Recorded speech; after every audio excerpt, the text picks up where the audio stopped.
Hello à tous et bienvenue sur ce nouvel épisode de MVP. On se retrouve enfin à deux avec Antoine. On n'a plus d'invités. Ça va faire, ça va faire du bien. Non, je rigole. Non, mais c'est sympa aussi de faire les épisodes à deux. Ça fait longtemps, hein. Je sais pas, ça fait combien d'épisodes, Antoine, qu'on Bah, n'a tu pas peux fait à regarder, deux? hein, je pense que ça fait 2 ou 3 épisodes. Ouais, je Et pense deux, puis, trois. on On a eu revient Emmanuel, de. Axel, euh, je regarde vite fait. Bon non, je vais pas couper l'intro. Non, mais bref, ça fait deux, trois épisodes, quoi. Mais c'est sympa, de temps en temps, comme ça, on revient à l'essence du podcast, à savoir traiter un sujet à deux, faire un peu un jeu de ping-pong. Donc, je vais rappeler les performances. Aujourd'hui, on parle quand même, je vais annoncer le sujet, hein, on parle de l'IA pour le SEO, en fait. Donc, comment utiliser correctement, et le correctement est important, l'IA pour exploser ses résultats SEO. On va traiter différents points. En gros, comment est-ce qu'on gère nos rédacteurs, est-ce qu'on utilise des scores d'optimisation sémantique? Je vais vous détailler aussi, moi, le prompt que j'utilise. Enfin bref, on va essayer de vous apporter un max de concret. Euh, pour faire un rappel sur les perfs du podcast, on est vraiment très proche sur YouTube des 1000 abonnés. Au moment où on enregistre, on est à 968 abonnés. Donc ça fait trop plaisir. On attend avec impatience le cap des 1000. Il y a toujours des personnes qui commandent, donc merci encore une fois à ceux qui prennent le temps. Sur Spotify, c'est là où c'est le plus intéressant. En tout cas, moi, c'est ce qui m'excite le plus, Spotify. On est à 58 avis 5 étoiles. Donc là, on approche des 60. Il n'y a pas longtemps, on fêtait les 50 étoiles en invitant un abonné sur le podcast pour auditer son site. Et là, on est déjà quasiment en 60. Donc franchement, ça va de plus en plus vite. Je pense que quand le podcast sortira, on sera peut-être même aux 60. Tout simplement, on aura peut-être dépassé ce chiffre-là. Donc ça fait super plaisir. Juste avant de faire un petit rappel, un petit retour sur nos semaines, et donc de commencer à proprement parler l'épisode. Je vous rappelle que cet épisode et le podcast de manière générale en ce moment est sponsorisé par Linkuma. Alors si vous êtes à la recherche de backlinks pas trop chers, avec de vrais humains derrière, réactifs, une fonctionnalité de délégation de campagne, etc., n'hésitez pas, vous avez un lien affilié qui se trouve en description. Vous pouvez vous créer un compte et tester voilà, à hauteur de 7, 30 euros, enfin ce que vous voulez. Les liens commencent à 7 euros. Antoine, est-ce qu'on ferait pas du coup un petit retour sur nos semaines? Est-ce que tu peux nous en dire Et un bah, peu plus avec, sur ta semaine? avec grand plaisir. Bah, du coup, salut tout le monde. Alors moi sur ma semaine, c'est une semaine assez basique. Il y a un nouveau consultant qui est arrivé hier, qui est Corentin, en CDI, qui vient d'une autre agence SEO, donc c'est intéressant aussi, donc on va pouvoir croiser un petit peu nos process. Là, Trop cool. il est déjà sur 2 audits, donc il va pouvoir nous faire un petit retour sur la qualité de nos process par rapport à une très grosse agence SEO dont je ne citerai pas le nom. C'est bon ça. Donc voilà, c'est plutôt cool, une petite semaine tranquille. Et puis là, en France, pardon, à Lille, je sais pas pourquoi j'ai l'impression, je me suis dit, ça y est, t'étais en Thaïlande. À Lille, il fait beau, donc ça fait plaisir aussi pour le moral. Il y a beaucoup de gens qui ont le smile en ce moment.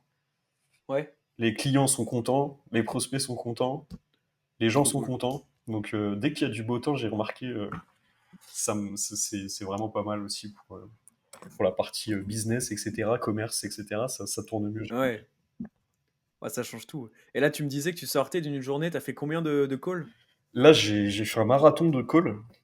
J'ai fait 8 calls avec des pré-audits ou des propals. Et bah, c'est ce que je te Nickel. disais, là, faut que je signe parce qu'on a pas mal recruté. Donc, je vais Ouais. suivre les conseils d'Emmanuel et maintenant de recruter quand on est à 90% du portefeuille. Ce que je faisais pas jusqu'à maintenant, je recrutais dès qu'on était en bénéfice.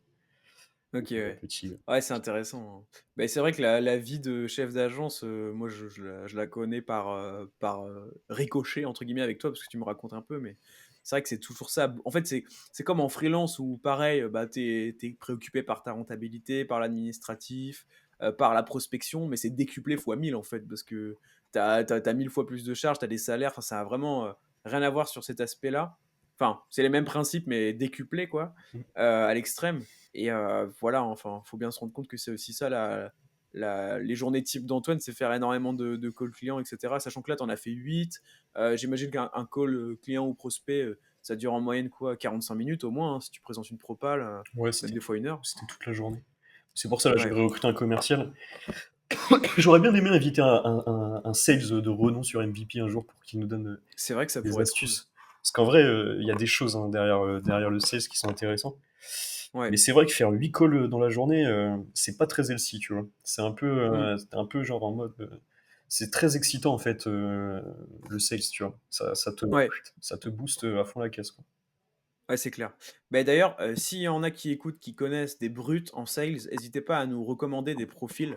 Alors vous pouvez le faire en commentaire YouTube ou via DM, LinkedIn ou Twitter en perso, peu importe. Mais c'est vrai que moi, c'est un sujet qui me brancherait pas mal. C'est une partie que j'aime bien, que je suis pas souvent confronté parce qu'au final, bah, en SEO, comme je suis tout seul, je garde souvent les mêmes clients, quoi.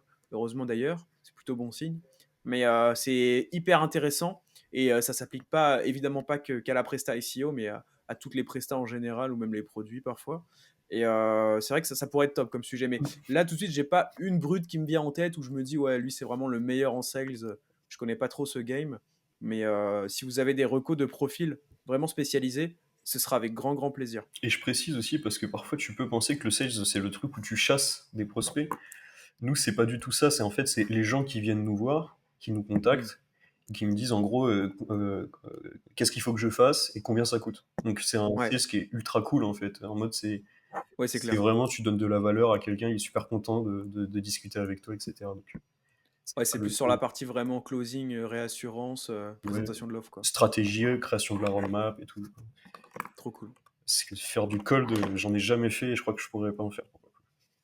Bah, après, tu sais qu'il y a énormément d'agences qui fonctionnent comme ça, hein, même les meilleures, le cold, c'est un peu la enfin pas la base, mais moi, enfin les agences que j'ai en tête, il y en a beaucoup où c'est limite 50-50 entre, le nombre de techniciens SEO typiquement et le nombre de commerciaux, Alors moi, j'ai qui pas vont du aller tout faire ça de l'outbound. comme vision. Ah ouais? Je connais pas, je pense qu'on peut citer des noms, mais en tout cas, je sais que la Quinca, ils font que du hot, enfin, en Que gros, de c'est les gens l'outbound? qui les contactent et eux, ils les redirigent vers l'offre la plus adaptée. Ouais.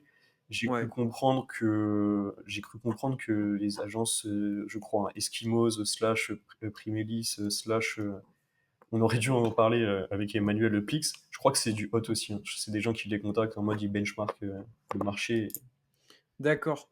Après, ouais, faudrait voir les chiffres parce que dans tous les cas, une agence aura jamais intérêt à mettre en avant cette caractéristique.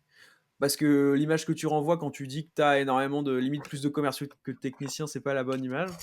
Donc, mais ouais, en vrai, c'est possible. Bah, en tout cas, moi, j'avais eu des échos où, voilà, je sais qu'il y a dans le lot, en tout cas, des agences qui ont vraiment limite plus de commerciaux que de Je, techniciens. je peux t'en donner En- une. Ouais, Mais du coup, ouais, c'est des prestats de merde, quoi. C'est en fait, ils vont chasser et ils envoient, ils appellent tous les, tu vois, ils marquent plombier plus ville et ils appellent tous les plombiers, restaurateurs plus ville. Ils font genre, ouais, on est spécialiste dans cette thématique, je sais pas quoi.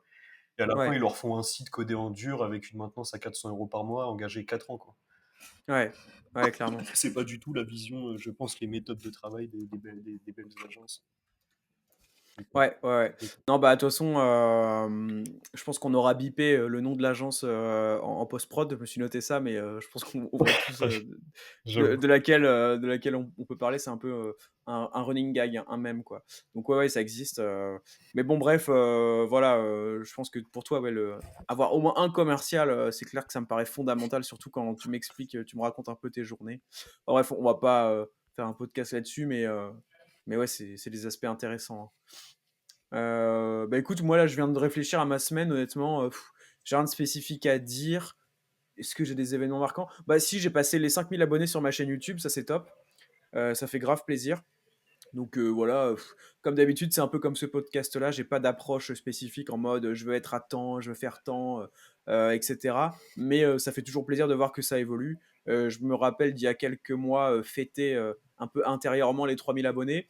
Je m'étais dit: «Putain, c'est cool, 3000». Là, d'être déjà à 5000, c'est plutôt bien. Et puis voilà, hein, ça va continuer, là 5000, tu vois, je me dis: «C'est cool, la chaîne, elle commence un peu à peser», tu vois? 5000, ça fait «sérieux», tu vois? Entre guillemets. Ouais. Genre, si je monte ma chaîne YouTube à des gens dans ma famille qui connaissent rien au SEO et qui voient genre 5000, tu dis ouais, c'est cool, il y a quand même des personnes qui suivent son truc, tu vois. Ouais. Je me dis, ça fait un peu un petit cap. Et en Donc plus, ça fait plaisir. moi, je sais que quand j'ai fait le SEO Camp, il y a 2 semaines, 3 semaines, je sais plus. Il y a beaucoup de chaînes qui ont pas mal d'abonnés dans le marketing et tout. Mais toi, franchement, Ouais, les gens qui te suivent, ils te kiffent vraiment, quoi. Genre, c'est excellent. c'est Ouais. parce que t'es vraiment dans l'apport de valeur, etc. Et du coup, je pense que tes abonnés, pour le coup, ils sont vraiment, vois, vraiment, ils savent que tu es bon et cetera et pour le coup, je pense qu'ils sont plutôt Bah, de qualité, quoi.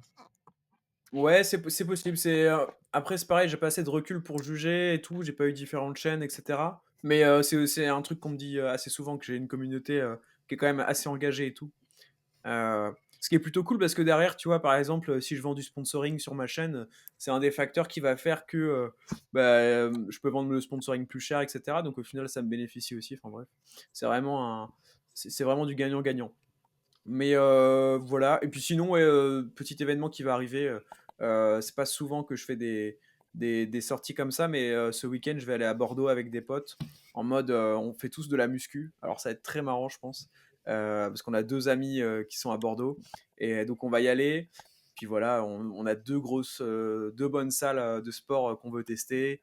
Je pense qu'on va bien manger, on va faire pas mal de marches, on va visiter, enfin ça va être, en vrai, ça va être sympa. Un peu, tu sais, week-end détente, mais grave, tu sais, dans un mood un peu healthy quand même, quoi. Enfin, pas sur la nourriture, mais tu vois. Donc, ça va être cool, ça va être sympa, ça va être rigolo. Ça va un peu me sortir du SEO. Parce que les week-ends, même si je chill, il y a toujours des moments où je déconnecte jamais vraiment à 100% les week-ends. Donc là, je pense que ça va être un peu plus le cas. Même si je bosserai un peu dans le train, mais voilà, ça va être très cool. Bon, on va passer au sujet, parce que ça fait déjà. Bon, ça fait 10 minutes, ça va. 10 minutes. Euh, alors, le plan, en gros, la première question c'est est-ce qu'on utilise, nous, l'IA pour nos sites? Et ah oui, petit disclaimer, il est possible pour les plus fidèles auditeurs que vous ayez déjà entendu des points qu'on va aborder, parce qu'on a déjà fait des épisodes sur les erreurs SEO en 2024, notre stratégie SEO pour 2024. Donc l'IA en faisait partie. Donc peut-être qu'il y a des choses que vous avez déjà entendues, mais je pense qu'il va y avoir des choses que vous n'avez pas entendues, puisque là on fait vraiment un focus vraiment là-dessus. On a quand même pas mal de questions. Je pense que ça va être intéressant de faire un gros focus. Donc bref, est-ce qu'on utilise l'IA pour nos sites? Est-ce que tu veux répondre, Antoine? Alors, ouais, je vais répondre. Alors du coup, moi, ça faisait un petit moment que j'avais délaissé le SEO du SEO Monkey parce que j'ai plus le temps. Je l'ai relancé Ouais, et bah, déjà, entre, je pense, le moment où j'ai arrêté, moi-même de faire le référencement et le moment où je commence le déléguer avec des briefs, il s'est passé pas mal de choses. On a eu pas mal de retours d'expérience et notamment, bah, des pages qui s'indexent pas avec de l'IA, dégradation ok. de domaine et cetera. Donc moi, ce que j'ai décidé de faire, c'est autoriser l'IA, dans le sens où Hmm. c'est un outil, mais par contre, tellement bien briefé, c'est-à-dire faire une base de HN, d'indicateurs pour le rédacteur, Ouais, qu'en fait, il peut pas l'utiliser comme un bourrin. Par exemple, il doit ouais, checker sur Internet des ressources. Tu lui dis, par exemple, ici, je veux le prix de tel objet, je veux le nom du fondateur de tel, peu importe. Parce qu'en fait, c'est vraiment d'aller chercher de la. Enfin, moi, c'est ce que je fais en tout cas sur SEO Monkey, ouais, c'est que je leur demande, je leur dis pas de ne pas utiliser l'IA, parce que c'est vraiment, je pense que c'est débile de, de demander à quelqu'un de pas utiliser l'IA, il le fera quand même sans doute. Par ouais. contre, je les brief de façon à qu'ils aient une vraie valeur ajoutée humaine, quoi. Hmm. Ok. Bah écoute, on a littéralement la même vision là-dessus. Euh, Moi, pour répondre à cette question, est-ce que j'utilise l'IA pour mes sites? La réponse est oui. Notamment Temple de la Way, hein, où j'ai beaucoup utilisé l'IA. Et je faisais exactement comme toi, c'est-à-dire que bah, là, en l'occurrence, c'était plutôt moi, le rédacteur, qui s'aidait de l'IA. Mais je faisais toujours en sorte voilà, déjà d'avoir une structure HN complète qui implique que je réponde de manière correcte aux intentions de recherche, la base, et en apportant aussi des informations très pertinentes, très précises, qui nécessitent des recherches. Et on en reparlera après, mais il y a aussi une question de mise en forme. Voilà, mettre en forme l'information sous forme, par exemple, de tableaux, de liste à puces, mettre en gras les tops infos, etc. Chose que l'IA de base ne va pas forcément faire naturellement. Et voilà, ça c'est pareil, on en avait déjà parlé dans d'autres podcasts, mais c'est vraiment la base de la base. Si aujourd'hui, vraiment le contraire de ce qu'il faut faire, c'est OK, ChatGPT, je veux me positionner sur agence SEO, rédige-moi un texte pour ranker dessus. Voilà, et puis lui, il va tout faire. Alors, OK, il va peut-être vous dire qu'est-ce qu'une agence SEO, quelles sont les prestations d'une agence SEO. Il va y avoir un peu d'informationnel qui va être pertinent, hein. Mais voilà, si vous pouvez arriver et dire combien coûte une prestation d'agence SEO et donner un prix moyen au mois à peu près pour que l'internaute puisse se situer, si vous faites un classement des agences SEO selon des critères très précis que vous communiquez, ça c'est des choses vraiment qui rendent la rédaction un peu humaine qui montre qu'en fait vous êtes expert, que vous savez de quoi vous parlez en fait. Et ça, c'est vraiment la base de la base. Donc, je pense que ce sera le propos général du podcast. On va évidemment aborder d'autres points, mais voilà le briefing, la pertinence des infos, vraiment la base, quoi. Ouais, carrément. En- Ensuite, on avait un point, c'était un peu comparer les IA entre elles.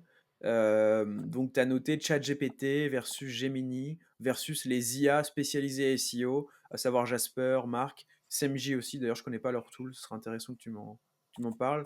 Toi, tu as quel avis là-dessus? En gros, si demain tu dois rédiger un texte avec l'IA, à l'aide de l'IA pour ranker, tu utiliserais quoi en priorité? Bah, moi, personnellement, j'utilise aujourd'hui ChatGPT, Ouais, OpenAI. J'ai l'impression, en fait, moi, j'aime bien utiliser le leader dans tous les outils. Genre, je vais ouais, pas ok, utiliser Ahrefs, je vais utiliser SEMrush. Je sais qu'Ahrefs, c'est aussi ok, bien que SEMrush, mais je préfère utiliser SEMrush parce que je me dis, ils ont plus de budget, de R&D, etc. ok, ouais, je vois la logique. Du coup, je pense que, bah, alors, juste Gemini, l'avantage, c'est que ça scrape Google et que ça te donne des vraies stats. Genre, Ouais, ça peut te donner je sais pas si tu lui demandes quelle est la taille du marché des diagnostics immobiliers en France, il va te donner le chiffre, quoi. Ce que ChatGPT fait moins bien. Mais vu que OpenAI, voilà, pour moi, c'est le truc qui a le vent en poupe, je préfère quand même passer du temps et m'habituer à utiliser ce tool, quoi. Toi, t'es plutôt ouais. OpenAI aussi, je crois. ChatGPT. Bah écoute, ouais, parce que notamment parce que c'est le premier truc que j'ai testé. Enfin, historiquement, j'ai testé Jasper en premier que je trouvais très cool. Ouais. Ensuite, ChatGPT est sorti en bêta gratuite, donc je suis direct allé sur ChatGPT. Et en gros, je me suis un peu entraîné à fond avec ChatGPT. Je me suis fait des templates de prompts faits pour ChatGPT. Ce qui fait qu'aujourd'hui, pour la rédaction, j'utilise principalement ChatGPT. En version gratuite, hein, d'ailleurs. Maintenant, Gemini, je l'utilise de plus en plus, mais en tant qu'internaute pour des recherches perso. C'est-à-dire que des fois, j'ai des questions où je me dis Google, de manière classique, avec son index classique de résultats de recherche, va pas être pertinent. Et là, je vais aller sur Gemini.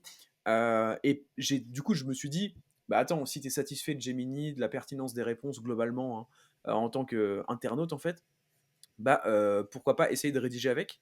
Et je l'ai trouvé, j'ai essayé, je crois, une ou deux fois, et j'ai trouvé vraiment moins pertinent. Alors, j'ai plus les exemples de fautes ou quoi en tête, mais j'ai trouvé moins pertinent que ChatGPT. Mais peut-être aussi parce que je me suis tout simplement formé à prompter ChatGPT et pas Gemini. Et peut-être que ça diffère. Mais voilà, du coup, moi, c'est toujours ChatGPT à fond. Et honnêtement, moi, tous les tools vraiment IA spécialisés SEO, bah, au départ, c'était top. Mais maintenant, je trouve qu'il y a quand même moins de valeur ajoutée depuis que, notamment, voilà, on a ChatGPT en version gratuite qu'on peut utiliser.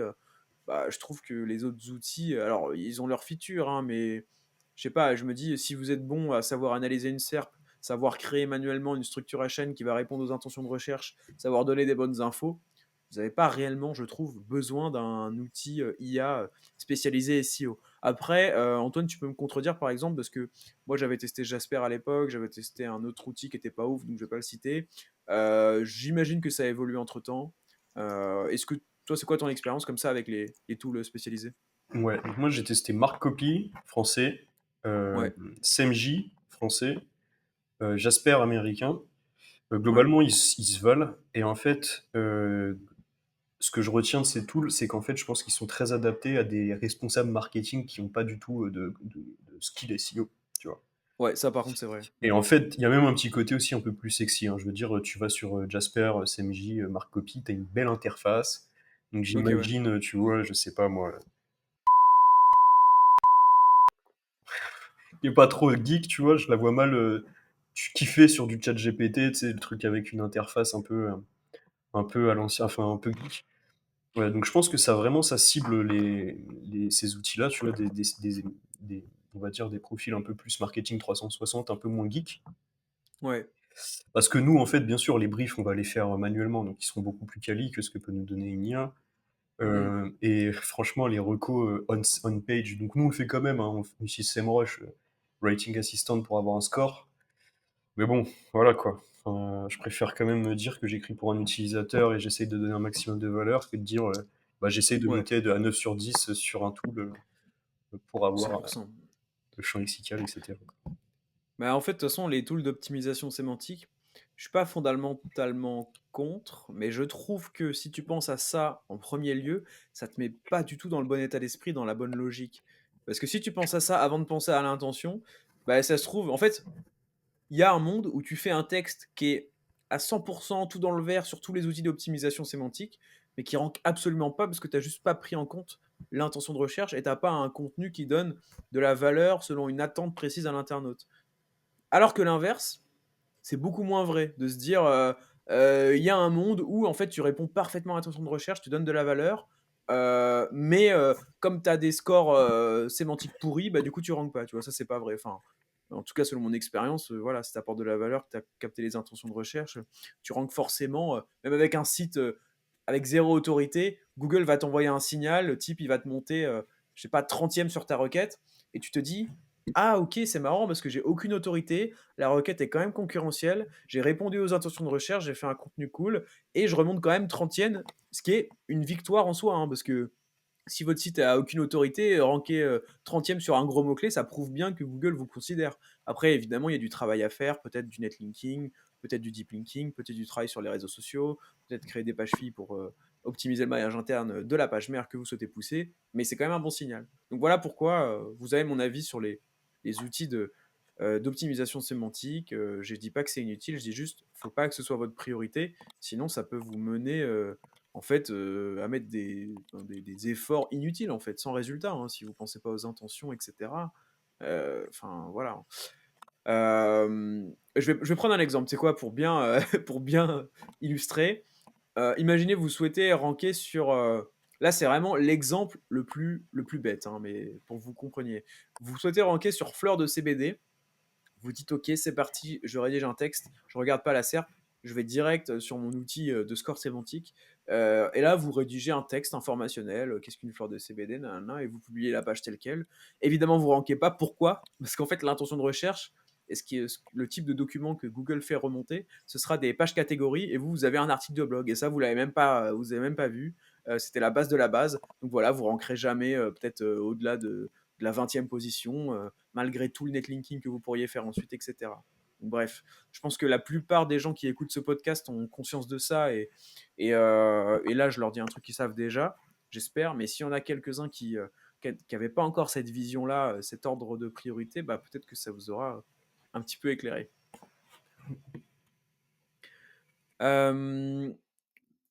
Alors du coup, globalement, nos retours d'XP, nous, sur le contenu full IA, euh, moi, enfin, je sais pas si tu as un cas vraiment, Antoine, à partager là-dessus.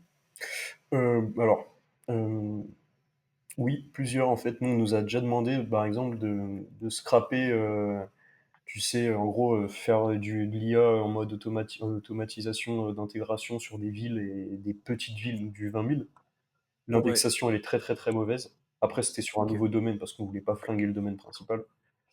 Ok, ouais. Donc vraiment sur du contenu full IA, j'ai pas des bons retours. Moi, je pense que ceux qui peuvent potentiellement nous donner de la valeur là-dessus, c'est-à-dire à faire ranker avec du contenu full IA, c'est les éditeurs de sites qui gèrent des réseaux de sites. Je pense à Ouais. voilà, tous je pense à David Blackhat parce que j'ai vu qu'il avait vraiment beaucoup de sites. Donc forcément, il arrive à les indexer.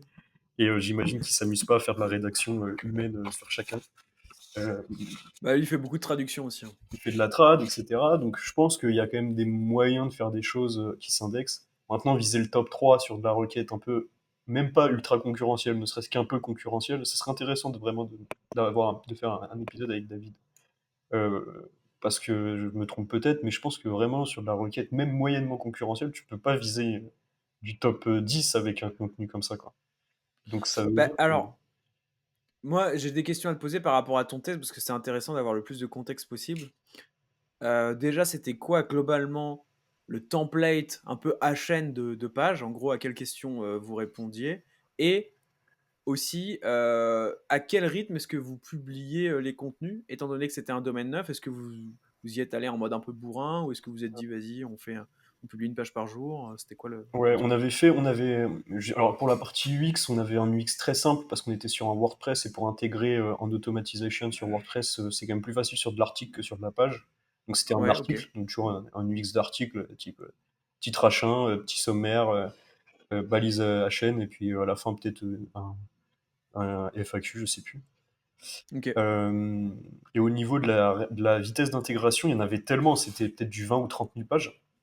En gros, c'était OK, ouais. ultra local, tu vois? Une page de 2 000 habitants, tu l'as fait et cetera. Ouais. Heu et en fait, on avait justement, dit: «On commence par un test genre sur 10-15 pages. On envoie Ouais. ça sur un tool d'indexation parce que le il y avait pas assez d'autorité» et en fait, le KPI, c'était juste l'indexation. On s'en foutait Et du reste. les 10-15, premières pages, vous les avez publiées en quoi? En une semaine? En un jour? C'était quoi le rythme? Ouais, 10-15 pages, nous, c'était à mon avis, c'était un jour, hein. C'était tu sur le OK. bouton, ça sort, quoi. OK. Bah, ce que je me dis et enfin, après, c'est toujours dur de savoir ce qui a pêché, dans des actions SEO, mais il y a moyen que ce soit ça aussi parce que juste le fait limite, tu peux avoir peut-être le meilleur contenu du monde, ça se trouve, tu es un domaine neuf, tu publies, 15 pages en un jour, on te connaît de ni d'Ève ni d'Adam.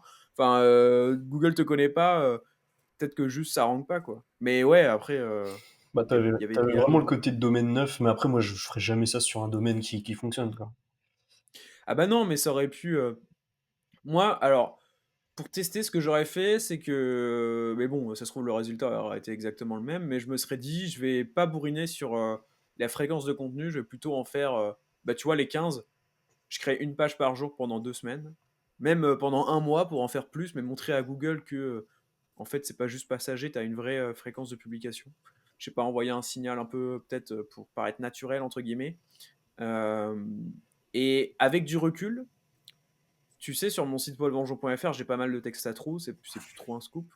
Euh, je pense qu'un des trucs qui a fait que ça a réussi, peut-être que je me trompe, c'est une piste, c'est que j'ai fait rarement plus d'une page par semaine, quoi. C'est-à-dire que j'aurais pu bourriner, mais déjà par manque de compétences techniques et aussi par volonté de sembler naturel, j'ai toujours fait, tu vois, là, des fois je continue, hein, j'en fais des textes à trous, mais j'en publie une fois par semaine. Et donc, je pense que même si c'est texte à trous, duplication interne, nanana, c'est pas bien, tout ce qu'on veut, bah, je suis peut-être pas perçu comme le plus gros spammer, étant donné que, voilà, en termes de volumétrie, j'en indexe pas 10 en un jour, quoi. C'est une piste, hein, encore une fois, c'est pas une certitude, mais pour moi, ça fait un peu, tu vois, si tu as un vrai site qui a une vraie fréquence de publication, que tu vois qu'à l'année, il publie vraiment de manière fréquente, etc., et pas des gros gros batchs, je trouve que c'est le truc qui se rapproche le plus d'avoir une marque avec un pôle éditorial, tu vois, un truc organisé. Après, vous pouvez avoir une grosse fréquence de publication dès le départ, hein, c'est pas un souci. Par exemple, sur Temple de la Way, je publiais une page par jour, mais par contre, je l'ai fait de manière très continue, quoi. C'est-à-dire que j'ai pas fait ça pendant une semaine et puis après plus de contenu et tout. Et voilà, encore une fois, je dis pas que c'est le point, mais ça a le mérite de se pencher dessus, pardon. Ouais. Donc, Bah, moi, ce que j'avais noté, c'est que c'était vraiment de la page texte. En gros, ouais, UX, article, contenu, texte et je ouais, pense que c'est surtout ça qui a pêché. Typiquement, pour reprendre l'exemple de David Blackhat, je sais qu'il fait beaucoup d'e-commerce, donc tu as quand même une valeur ajoutée produit, tu vois? C'est même si c'est automatisé, je sais pas, scraper, je sais pas moi, des sites comment ça s'appelle? Le site chinois Alibaba, tout ça. ouais, Tu as quand même le produit, tu as quand même l'image, tu as quand même, la description produit que tu peux aller récupérer. En fait, je pense ouais, que l'automatisation, ça marche quand tu as un UX, dynamique. Par exemple, bah, l'exemple d'un produit.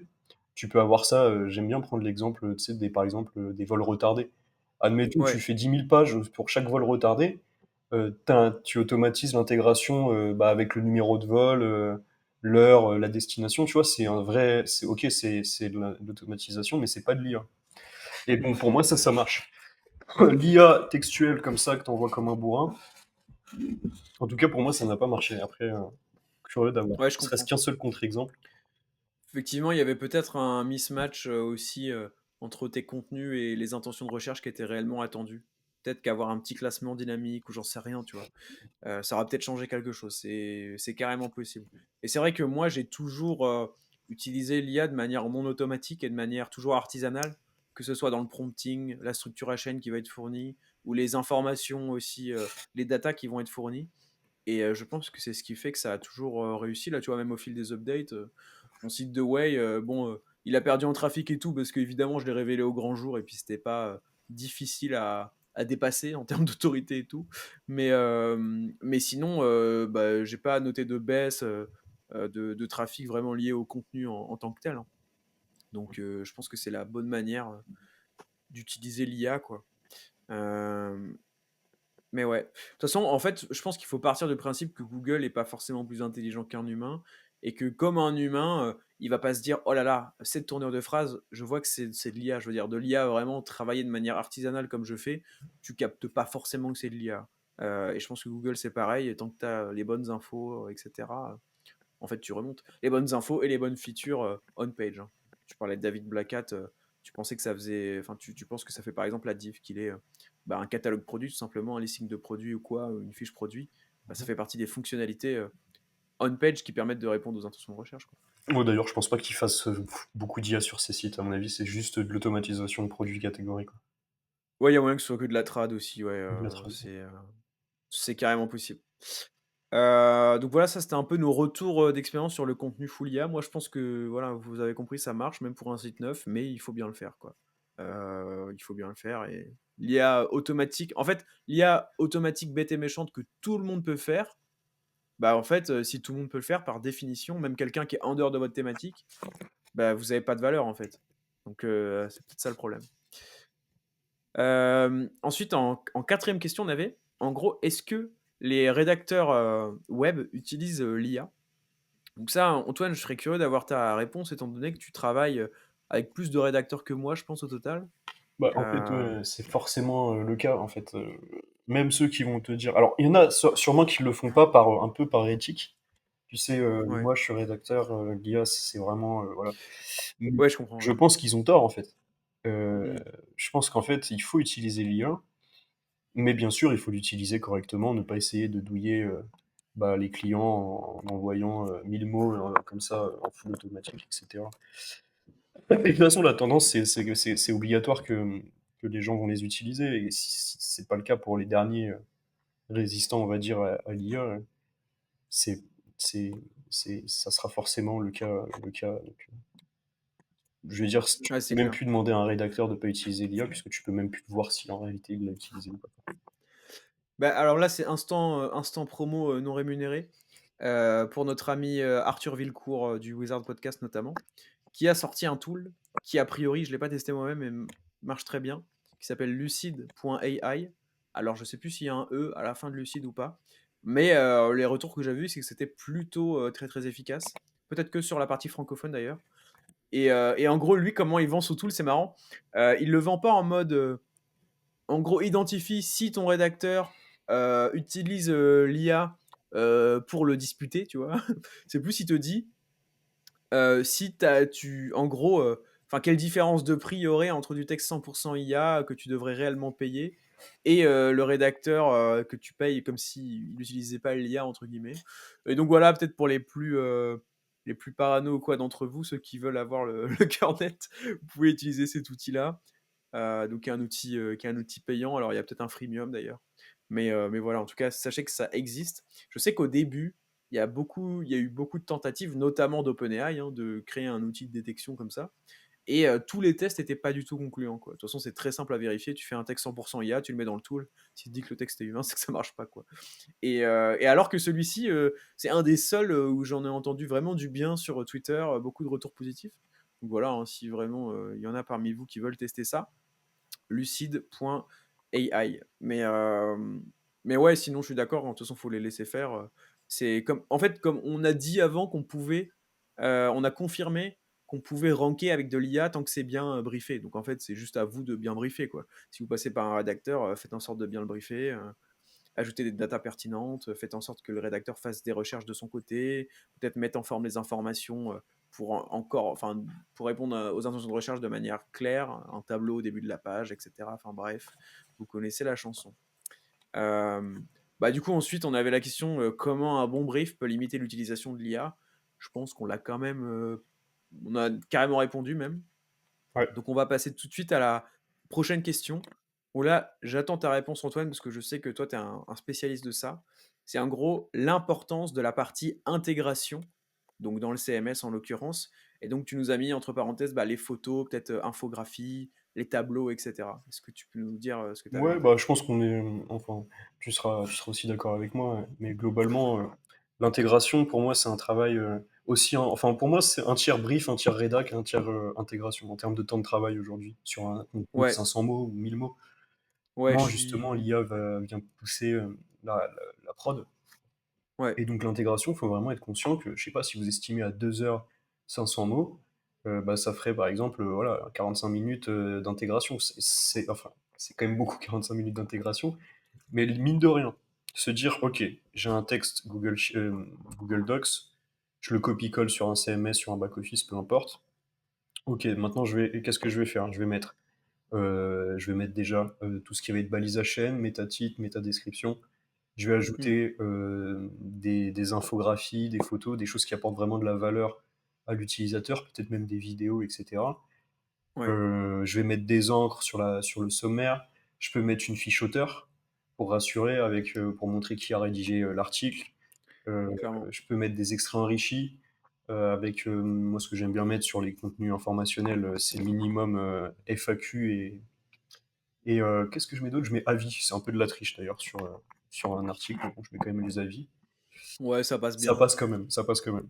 Et tac, petite interruption dans le podcast pour vous rappeler évidemment que cet épisode est sponsorisé par Linkuma. Linkuma, c'est une plateforme qui vous permet d'acheter des backlinks à partir de 7 euros, donc vraiment low cost. Des liens low cost mais efficaces, c'est pour ça qu'on les recommande. Et vous avez notamment aussi une fonctionnalité qu'on adore qui est la délégation de campagne. Donc vous pouvez dire à Linkuma, voici mon site, voici les mots-clés sur lesquels je souhaite me positionner, voire même ne pas leur donner de mots-clés, et eux vont se charger de mener à bien en fait une campagne de netlinking qui va vous pousser sur des mots-clés vraiment stratégiques.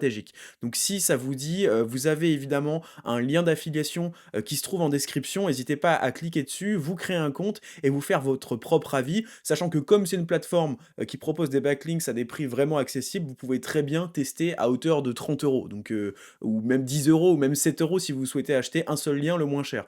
Donc franchement, n'hésitez pas, c'est les tops acteurs du marché, ils sont très très cool, si vous avez besoin d'eux, ils sont très disponibles au support, etc. Et surtout, leur campagne pousse très très bien. On en a fait les frais personnellement, donc franchement, c'est vraiment chouette. Donc allez-y, et on reprend tout de suite avec le podcast.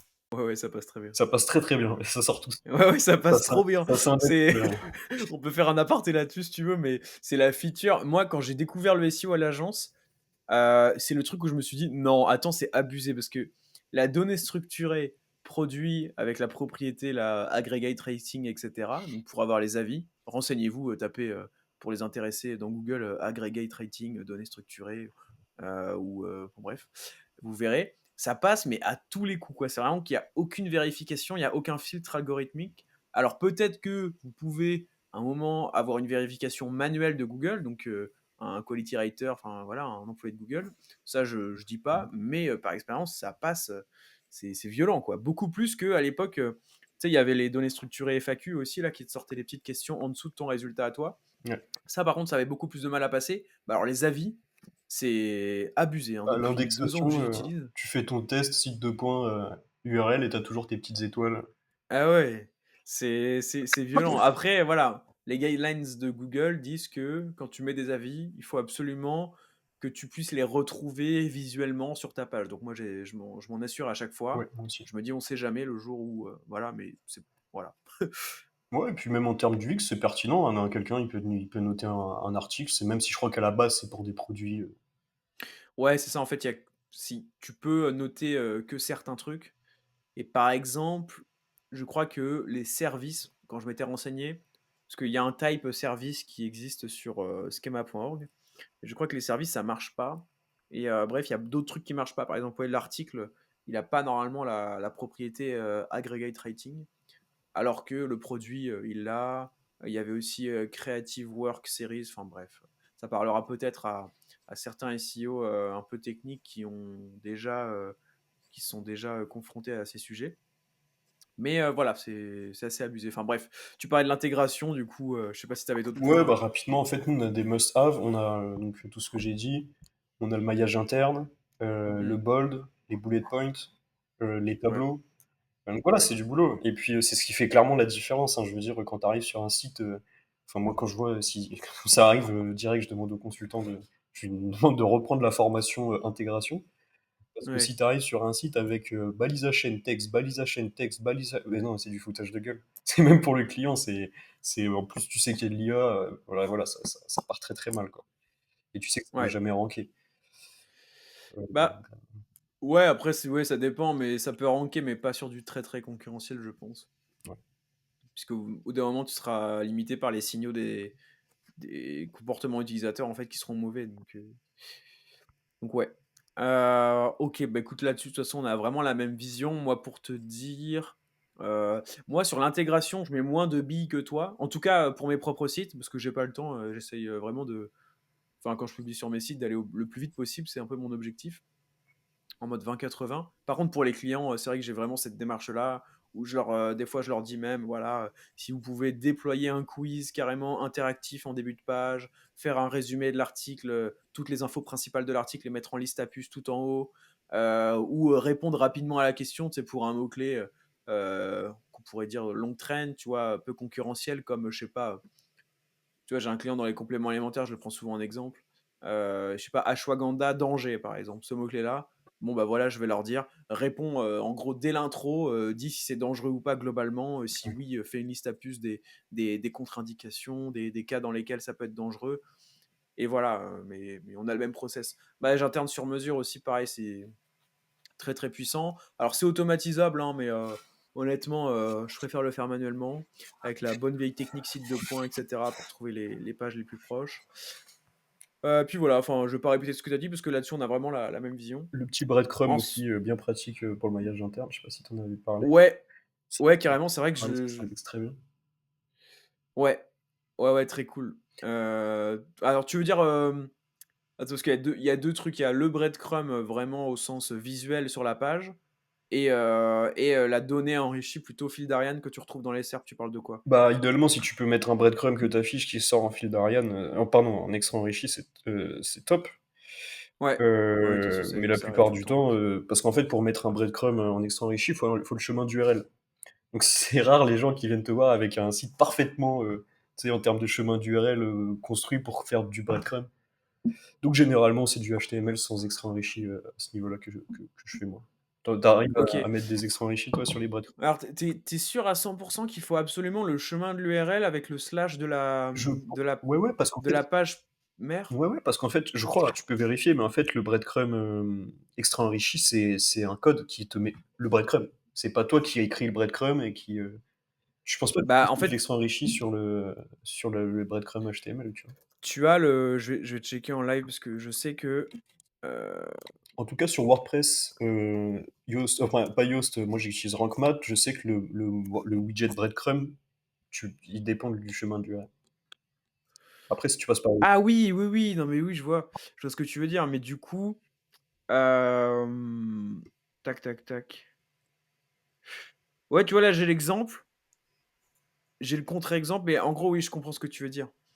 Parce que moi, en fait, je sélectionne comment je fais. Bah, pour ceux qui sont sur WordPress, ça va peut-être vous intéresser. Je fais une page, je sélectionne sa page mère dans WordPress. Donc là, en théorie, c'est censé me mettre le slash de la page mère. Par exemple, là, je suis sur la page meilleur consultant SEO. J'ai dit que la page mère, c'était consultant SEO. Donc j'ai bien mon fil d'Ariane visuel avec consultant SEO avant. Mais par contre, l'URL, je l'ai remodifié avec Permalink Manager Lite, ça s'appelle. C'est gratuit. Et donc ça me permet, parce que je trouve pas ça hyper esthétique des fois d'avoir toujours le slash parent. Puis quand tu fais une page fille de fille, enfin bref, ça devient rapidement le bazar. Et donc moi, ça me permet d'avoir ça, d'avoir le breadcrumb optimisé là en dur sur le site, l'extrait enrichi où je vois bien là, quand je fais mon site de points, je vois bien qu'il y a consultant SEO dans le breadcrumb. Et bah, je vais checker là en live avec Detail SEO, je regarde la partie schéma. Et tu vois, c'est ça. J'ai bien breadcrumb list qui est déployé, donc ça doit être mon rank mass qui me le fait automatiquement, parce qu'il a capté que du coup la page mère c'était consultant SEO, avec un item qui est consultant SEO, donc qui est voilà liste item, l'URL et consultant SEO, le titre de la page. Et donc ça ressort bien, mais parce que oui, j'ai remodifié l'URL en fait avec mon plugin.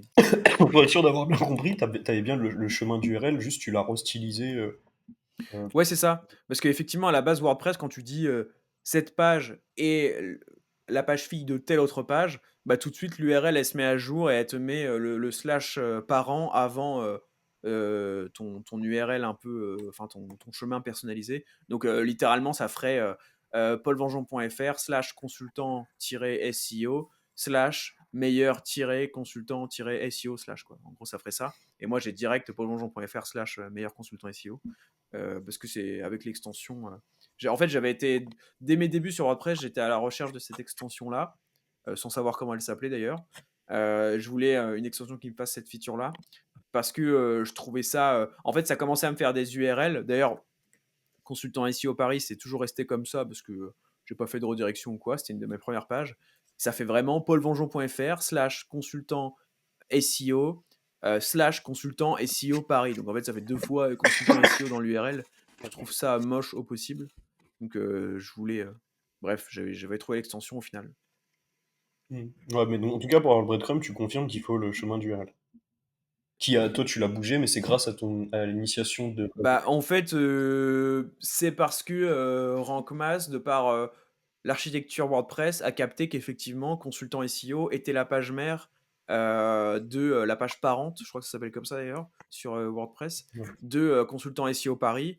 Donc le breadcrumb s'est automatiquement mis comme ça, et donc les données structurées générées par Rankmas se sont automatiquement mises comme ça aussi. Ouais. Ok. Mais après, rien ne t'empêche de le faire manuellement. C'est parce que nous, on le fait automatiquement. C'est Rankmas qui nous le fait ou Toyos, je sais pas, mais c'est pareil. Mais rien ne t'empêche. Tu peux très bien ne pas désigner une page comme mère, rien faire, avoir même pas de fil d'Ariane, je pense, sur ton site, mais juste tu copies-colles dans une extension qui te permet de le faire, la donnée structurée spécifique, tu le fais manuellement, et je suis sûr que ça ressortira bien. Faut juste, au final, le seul facteur, c'est avoir les bonnes données structurées. Avoir le type breadcrumb list, il me semble, et un truc item list où tu as ta page mère, quoi. Enfin bref, c'est un peu technique là, ça en intéressera peut-être certains, mais en tout cas, Google regorge de ressources officielles gratuites sur le net là-dessus, sur les données structurées, etc. Donc, si ça vous intéresse, vous tapez juste données structurées Google SEO. Limite, vous prenez le premier lien, je pense, et ce sera Google. Et vous pourrez voir en gros élément par élément ce qu'il faut faire exactement pour avoir les données enrichies. Normalement, il y a toute la doc. Donc ouais, bah, je pense que sur la partie intégration, on a fait un bon petit tour là avec un bon focus sur les données structurées. C'est pas souvent qu'on en parle en réalité. Ensuite, on avait une question sur les scores SEO, donc d'optimisation sémantique. Moi, j'ai donné mon avis tout à l'heure. Antoine, est-ce que tu veux donner un Ouais, peu le tien je suis sur vraiment d'accord avec toi. Moi, je suis vraiment, vraiment pas fan. Mais bon, ça peut rentrer dans un process. Tu peux te dire, bah, je le fais à la toute fin, d'avoir rédigé mon article, je le fais pas au début. Et là où moi je suis pas fan, c'est quand à la fin tu commences à rajouter des mots type, je sais pas moi, Ouais. tronçonneuse, tu commences à rajouter, à remplacer ce que tu avais mis par tronçonneuse, tu vois, ça devient complètement. Bah, en fait, Ok. moi, je trouve qu'il y a vraiment un côté un peu prendre Google pour un con, quoi. Je suis pas trop fan de ça non plus. Parce que, imaginons, quand bien même ça marcherait aujourd'hui, là, d'ajouter des mots-clés et que ça rank, un peu, voilà, de copier-coller des mots-clés dans le texte. Bah, en fait, dans quelle direction Google veut-il aller Bah, dans la direction opposée à celle-là, en fait. Donc, ça se trouve, aujourd'hui, vous faites des efforts. Déjà, moi, je suis pas convaincu que ça marche énormément.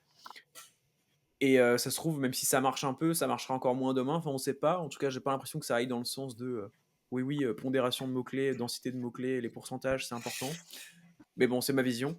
Et par contre, je précise tout de même, je pense que ça peut être un plus à la fin pour peaufiner, pour des requêtes très concurrentielles. Vous souhaitez ranker sur Fleur de CBD, vous avez déjà une page qui répond aux intentions de recherche, vous avez déjà fait plein de deep linking, vous avez déjà créé plein de pages filles qui font des liens sémantiquement proches, des liens internes vers votre page mère, vous avez tout fait, vous savez pas ce qu'il reste à faire.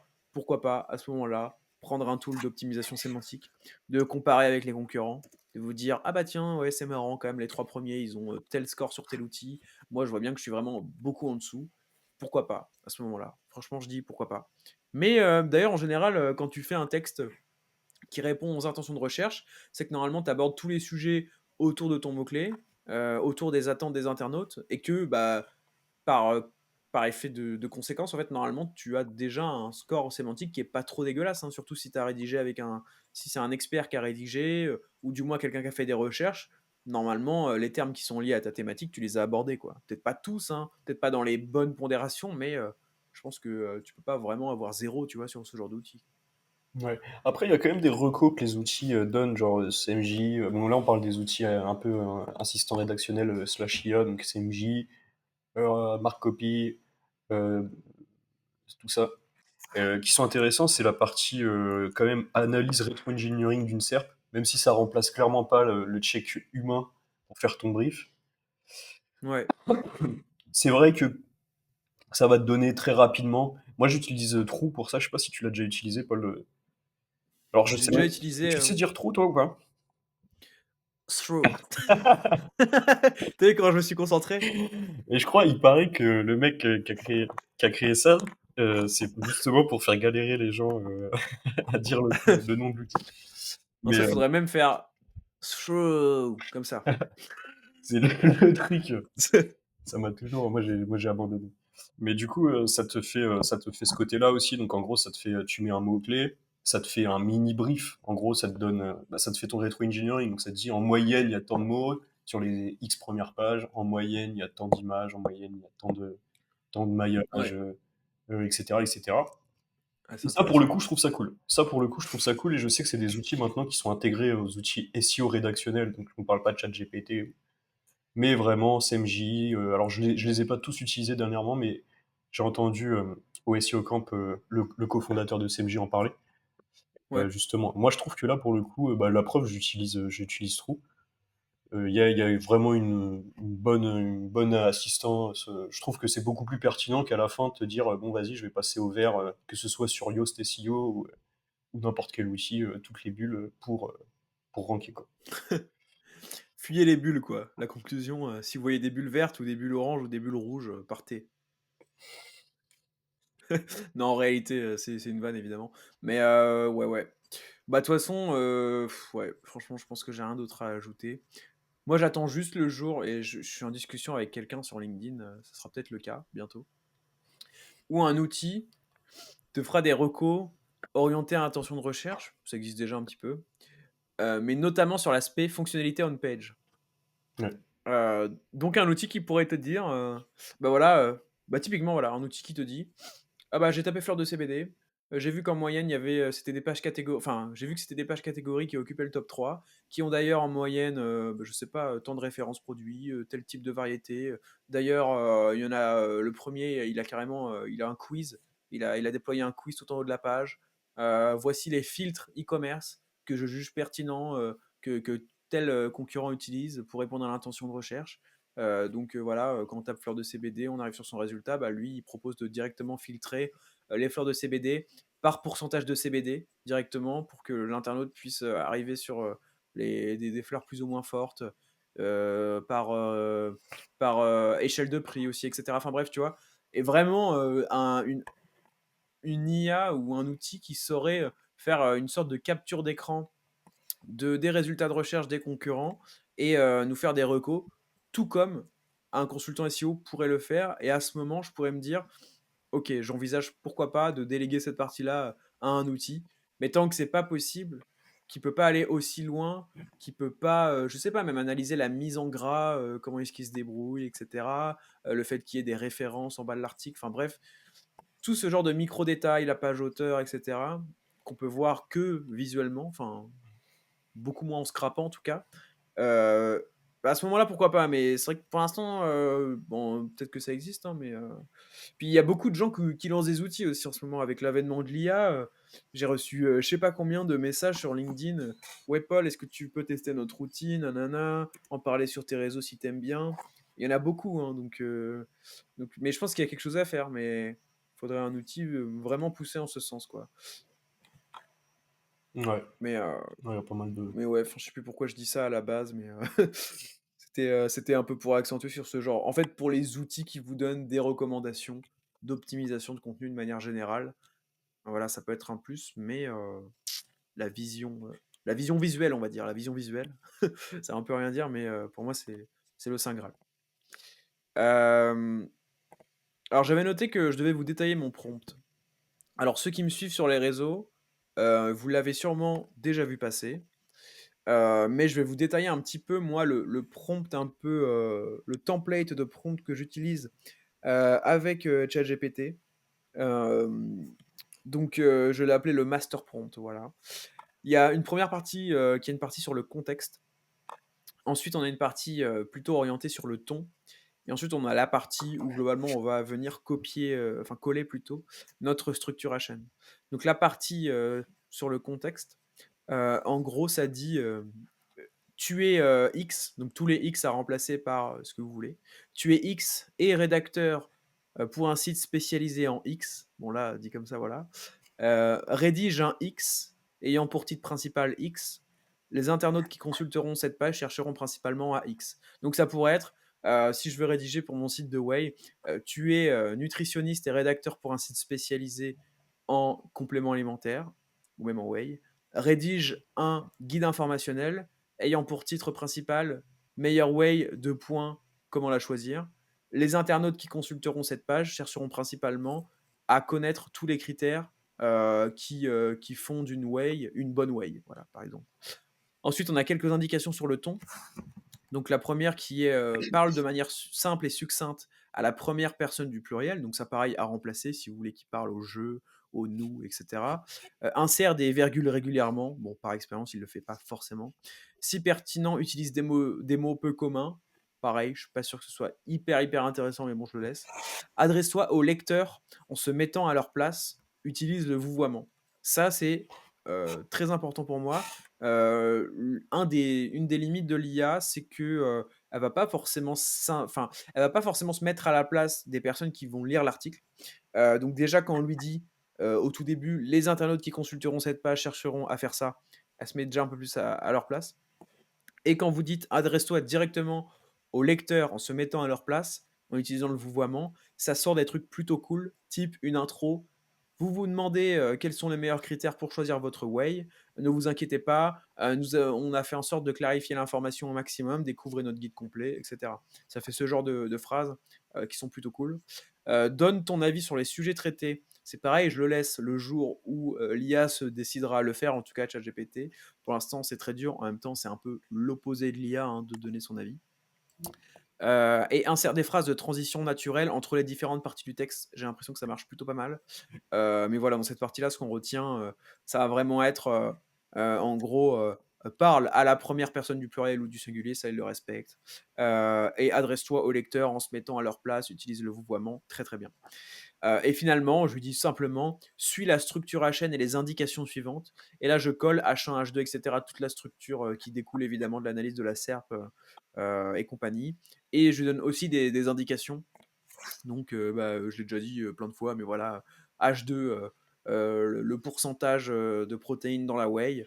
Et puis là, je peux lui mettre une petite flèche et je lui dis, dis que en dessous de 80% de protéines pour 100 grammes, enfin de 80 grammes de protéines pour 100 grammes de produit, on considère que la whey est peu chargée entre guillemets en protéines et donc que c'est pas forcément une whey excellente. Enfin bref. Voilà. Et la touche finale, à la toute fin, en fait, juste en dessous de la structure HN, je rajoute un dernier H2 dans tous les cas qui s'appelle résumé liste à puce des principales informations du texte, tout simplement pour qu'une fois qu'il est tout rédigé, il me fasse automatiquement un résumé en liste à puce que donc je vais revenir recoller en fait tout en haut de la page en général. Donc des fois, évidemment, je retouche. Hein. Ce qui me sort quand je lui donne ça, c'est pas forcément 100% parfait, mais franchement, si on donne un bon brief, des bonnes indications, encore une fois, sur les datas, etc., ça donne quand même quelque chose de plutôt cool. Ah, stylé. Stylé, stylé. Ouais, j'avais vu ton post. C'est pas ton top tweet, ça d'ailleurs? Alors je l'ai épinglé, je suis pas... Enfin oui, en gros je l'ai épinglé, il a bien marché. Je sais pas si c'est le meilleur, mais c'est un des meilleurs, ouais. Tant que j'y pense, tu l'as vu passer, c'est sûr, nous on l'a testé, en vrai, il marche. Il y a un prompt qui a été fait par Bertrand Marquette sur Twitter, à la suite d'un de tes posts, où tu disais en gros, qu'est-ce que vous pensez de cette feature? On voyait tout en haut d'un article, en gros, un petit tableau qui résume l'article, la fameuse Ouais, pyramide inversée. ouais, Et du coup, il y a un prompt là-dessus, donc vous pouvez soit aller sur mon profil, soit aller sur celui de Paul. Je l'ai retweeté le 9 avril, de Bertrand Marquette sur Twitter. En fait, tu as le prompt. Donc, en gros, tu peux ensuite, tu fais ce qu'a fait Paul, et tu rajoutes le prompt, et il va te faire un tableau avec, je sais pas moi, les principaux trucs à ah mettre en oui, j'avais avant. vu passer, je crois. Ouais, ouais, effectivement. Et il sort vraiment bien. Pour le coup, on va même l'ajouter, je crois, nous, dans nos must-have. sur pas mal de requêtes, bah, ça dépend des intentions de recherche, mais je pense pour quasiment toutes les informationnelles, ça passe très, très bien. Ouais, c'est clair. OK, ouais, c'est pas un truc où il y a des emojis carrément dans le tableau et tout? Alors sur, le tweet, il y a des emojis, ouais. Après, dans les Ouais, c'est ça. ouais, ouais, ouais, ouais, ouais. Ouais, il y a des emojis et tout, en vrai, c'est stylé. Non, très cool. Bah, effectivement, ça va encore plus loin que ce que je fais, donc c'est trop, trop bien. Je recheckerai aussi de mon côté. Ensuite, on voulait parler d'utiliser parce que là, on a parlé évidemment énormément de rédaction. On voulait parler du fait d'utiliser l'IA pour le traitement de données. Et ça, c'était, un point que j'avais ajouté. Parce que, pareil, j'ai déjà dit, mais l'IA pour traiter les données, c'est vraiment top. Si vous avez, typiquement, je vous dis une bêtise, vous avez un brief de contenu, enfin ça j'ai testé récemment, en réalité ça marche pas tant que ça. Je vais prendre un autre exemple. Moi ce que j'aime bien faire des fois, c'est quand j'ai genre une liste de mots-clés, qui a un terme à enlever, tu vois? Un truc tout bête, ou j'ai pas forcément la fonction, la règle Google Sheet en tête, parfaite pour faire ça. Je donne directement ça à ChatGPT, ça marche très, très bien. Donc ça peut être, je sais pas, vous scrapez sur un site, la liste des, 20 villes, les plus, peuplées de France. Sauf que quand vous scrapez, en fait, vous avez pris le tiret sans faire exprès, quoi. Vous avez un tiret avant toutes les villes, vous copiez-collez dans ChatGPT, on enlève le tiret, terminé, voilà. Mmh. Ça, c'est le traitement de données vraiment de base, mais que tout le monde doit faire, hein. Je pense qu'il y en a beaucoup qui font ça, hein. D'ailleurs, dites en commentaire si vous faites ce genre de manip, mais pour ça, c'est vraiment trop bien, quoi. Ou pareil, je sais pas, je dis un truc tout bête, vous avez une liste de termes avec des accents aigus. Voilà, il y a beaucoup de termes, vous avez plein de mots-clés, vous avez 30 mots-clés où il y a des accents. Et vous, ce que vous voulez faire, c'est rechercher sans les accents le volume de recherche sur SEMrush, par exemple, en bulk, parce que, je sais pas, vous savez qu'il y a plus de volume. D'ailleurs, je sais même pas si ça marche, parce qu'en réalité, je crois que quand tu mets l'accent, ça se trouve, ça te sort aussi le volume sans accent, mais bref. Bah, vous demandez tout simplement voilà, de reformuler, d'enlever l'accent. C'est le genre de petites manips comme ça, ce que j'appelle un peu du traitement de données un peu simpliste, mais qui change vraiment la vie. Donc c'était juste pour faire un petit aparté là-dessus. C'est pas que pour la rédac. Même mettre, voilà, lui donner, copier-coller tout un article de blog, lui dire fais-moi un tableau résumé ou mets-moi ça sous forme de tableau, etc. C'est ce que j'appelle aussi de la mise en forme, du traitement de données. Que je trouve plutôt cool. Je sais pas si tu utilises, Antoine, un peu l'IA comme ça. Ouais, bah, je vois bien que, par exemple, sur de la longue train, tu mets un mot-clé, tu fais: «Fais-moi une déclinaison de 15 longues trains sur ce mot-clé» et cetera, ça sort super bien. Ouais, J'avais testé un truc un peu plus poussé, en fait, je voulais faire des articles sur les podcasts et en gros, ce que j'avais fait, c'est que, bah, tout simplement, j'avais extrait, les sous-titres de YouTube. Je les avais ouais, envoyés, alors par contre, ça te fait, je sais pas combien de milliers, de dizaines, je pense, de milliers de mots. Je les ai envoyés à ChatGPT, je lui ai dit: «Fais-moi un résumé» avec les ouais, HN et cetera. Il a jamais été capable. Je l'ai tourné dans tous les sens très et tout. bien. Donc sur ce genre de demande trop poussée, ça passe pas, mais après, ouais, sur les demandes basiques et tout. OK. OK, top. Le dernier point qu'on avait noté de notre côté, et puis après on va passer aux questions internautes, c'était l'adoption de l'IA dans les entreprises. Tu me disais que c'était en référence à une conférence du SEO Camp que tu avais Ouais. sûrement Du vu. coup, c'était une conférence de Nicolas Nguyen qui, est cofondateur de CMJ, qui a vraiment fait un truc sympa.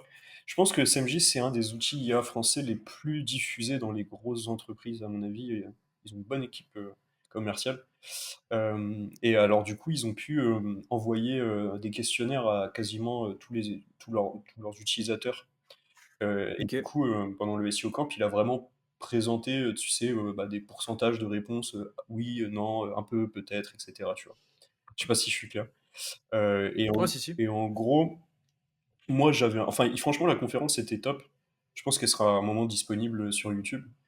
Ce que j'ai retenu de ces chartes, en fait, c'est que déjà, globalement, les gens sont conscients que l'IA est important. Tu as toujours le Ouais. petit, 20 de: «Non, l'IA, ça sert à rien» et le 20 de: «L'IA, c'est vraiment le futur», tu vois? Et la plupart des gens, c'est un peu en mode: «Bah Mmh. oui, l'IA, c'est important, c'est un outil». Ouais, ouais. Et donc en fait, d'après justement, Nicolas, ce qu'il disait, c'est que c'était le signe, et je pense que, enfin, je trouve que j'étais d'accord avec lui quand il expliquait ça, qu'on rentre dans une phase aujourd'hui, on est dans une phase d'adoption, surtout pour les grandes Ouais. entreprises, hein. Et en fait, cette phase d'adoption elle est passée, tu vois? Tu as 50, quand tu as 75 des gens qui sont, plutôt, d'accord et complètement d'accord, tu vois? Ça veut Ouais. dire que l'adoption, elle est faite. Et Ouais. maintenant, du coup, c'est les gens qui sont complètement d'accord qui vont prendre en position, enfin, sur les prochaines années, Genre, on Mmh. utilise l'IA beaucoup, beaucoup, tu vois, c'est eux qui vont devenir de plus en plus nombreux. Et en fait, Ouais, c'est intéressant parce que ça montre un peu la tendance là-dessus. Et, et donc voilà, ouais. Donc la tendance, d'après ce qu'a fait comme étude Nicolas Nguyen, c'est que vraiment, l'IA, ça va être complètement. Enfin là, c'est en train d'être industrialisé, quoi.